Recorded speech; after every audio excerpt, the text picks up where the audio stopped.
Hi, this is Scott Garibay, and today we're going to talk about Dungeons and Dragons, and we're going to talk about IRL adventuring. All right, so deep subject here. All right, so basically, I'm convinced. So there's no question. Dungeons and Dragons has become a massive, important part of my life, and it is. There's no question. It is absolutely driving many of the decisions in my life. Right, so if I encounter something and it links to Dungeons and Dragons, I'm more likely to do it more, right? Or if I encounter something and I don't know how to master it, I'll go to Dungeons and Dragons for the answers a lot. Okay, not everything, but a lot. So one of the things that came into my life, it came into my life about 10 years ago, was bicycling. I bicycled as a kid, and then I kind of fallen out of it. And a neighbor gave me, and I was considerably bigger 10 years than I am now. I know that's surprising. But I never felt comfortable on a bicycle, but my neighbor was big and they moved. And my neighbor came over and said, this is a large bicycle. It has a 2-inch extra frame. And my neighbor gave it to me as their house is being repossessed. And this person was giving me something. I rode the wheels off of that thing for 2 years, man. I love that bike. And it got stolen. It got cut off of this car. Got cut off the bike rack on this car about 8 years ago. Okay, I was in Philadelphia. It was about 2 blocks from the art museum. Okay, and they cut my bike off of my car. I had a steel cable lock, right? And they cut it off and took my bike, right? And I was like, right? But I went so then I got a new bike. I got a $600 Trek, and I put about $400 into it. So it was a $1,000 bike, okay? And I rode that for 8 years, and about a month ago, that got stolen. It got stolen right off my porch. It was unlocked because it was on my porch. I didn't need to lock it. It's literally on my porch. And what's even wilder is there's literally footage of, my neighbors have cameras, right? It's another reason why I was like, nobody would steal. There's a camera pointing right at it, right? Like, the whole thing, right? So, anyway, my bike's gone, and nobody knows who took it, right? And it's just frustrating, right? I'm incredibly frustrated. But I went hard on bicycling, and the reason why is I've mapped my life, huge swaths of my life to Dungeons & Dragons, and I live in many ways almost as I have a secondary coda, right? I'm not even going to talk about my first coda. I'm going to talk about my secondary coda in life, and that is combat, interaction, exploration. Interaction is social interaction. We combat our own deficiencies. We make every social interaction as robust as possible, and we explore ourselves, we explore other humans, and we explore this planet, and we explore beyond this planet. That comes straight from Gary, right? He built that into Dungeons & Dragons. Mike Merles highlighted it in 2014 for the world, did a fantastic job of highlighting what Gary said it, S-E-T. Mike said it, S-A-I-D, right? Made it clear.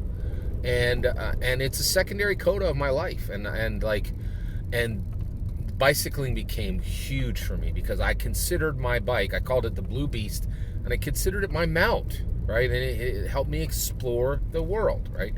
So I lost it. I was deeply upset. I was really shook for about 3 or 4 days. And I know this sounds weird. You can call me, people say all kinds of cruel things in the comments. Go ahead, right? But you can mock me in the comments for this. But I shed a tear or two. I was very upset. And the biggest, I know this sounds wild. So, I was going to be in the spring, I was going to have to put out $1,000, $1,500 to replace this bike. But I know it sounds strange, but I'm just going to be transparent with you.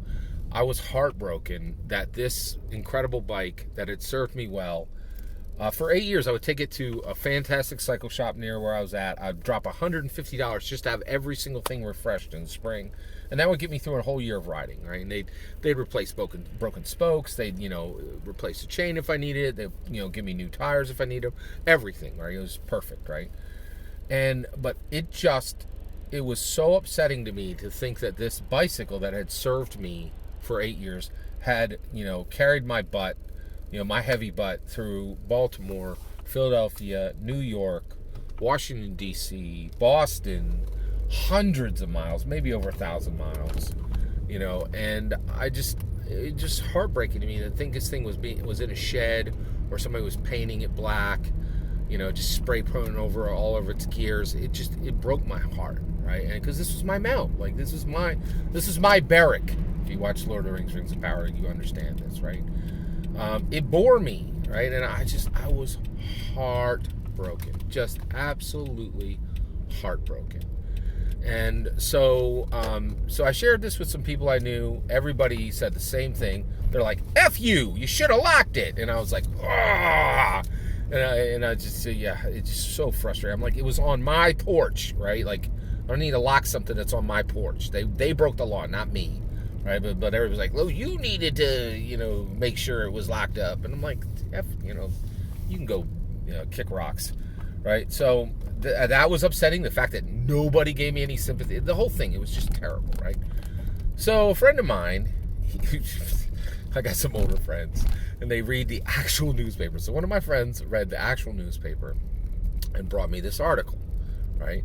And I was like, what's this? And they're like, read this. So I read this article, and the article says, guess what? The whole thing about bikes getting stolen, they got the answer in Philadelphia. And it was a story about bicycle couriers, bicycle enthusiasts, bicycle owners in Philadelphia that were like, enough is enough. We are not getting another bike stolen. And so what they're doing in Philadelphia is they are actually low jacking their bikes. They're using these. There's like an Apple piece, like an Apple locator, and they will track their bike and they will go to the thieves and take the bike back. And I was like, whoa, this is fascinating, right? Like, I was like, that sounds like IRL adventuring, right? I was like, that sounds incredibly dangerous, but also highly appealing, right? Like, and I think, the reason why I wanted to talk about this is astounding, right? Like, this is pretty incredible. We are seeing a situation where people are like, hey, these are our bikes. These people are thieves. The police don't care. This law is being broken. The police do not care. You call them, they will take a report and do nothing, right? And people are like, I need to be my own hero. I need to be an IRL adventurer, right? And this is really personal to me because I'm like, ooh. Now the thing is, one of the things I've been thinking about is like, should I do this on my next bike, right? Is it worth it to go confront somebody and say, listen, thief, give it back, right? I want it now, Like that sounds a little dangerous, right? But then again, if there's a law and it's broken and the police won't do nothing, that sounds like hero time to me, right? But it's challenging, right? Like, so we adventure at the table. We serve justice at the table. At the Dungeons and Dragons table, there's no question we're going to serve justice, right? We're going to be a hero. We are going to adventure. Do we take that to the IRL? I can tell you right now, there are people in Philadelphia taking it to the IRL right now. Heroing up, adventuring up, bringing justice where the police will not, right? This is my question. Do we stop adventuring at the table? Do we only beat heroes at the table, right? Do we only bring justice at the table? It's a really good question. It's a really good question.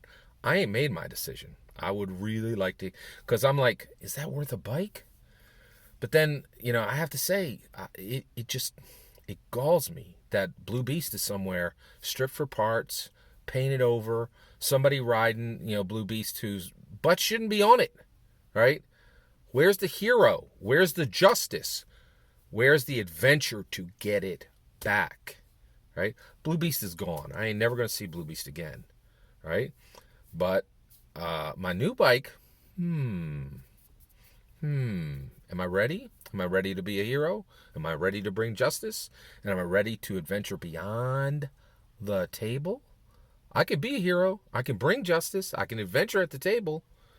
This might justify doing all of that, right? Because the reality is when I hear, hey, their bikes got stole, and they were heroes. They did justice. They delivered justice, and they adventured beyond the table. That's pretty inspiring, Very interesting. I don't know. I don't know the answer yet. I haven't low jacked my bike yet, but I'm really considering it. I'd love to hear your thoughts and your opinions on this. Should we be heroes? Should we bring justice? Should we adventure beyond the table? Or is our heroism, our justice, and our adventuring limited to only the table? I'd love to hear your thoughts. Let me know in the comments below. Please consider liking and subscribing, and have a wonderful millennium.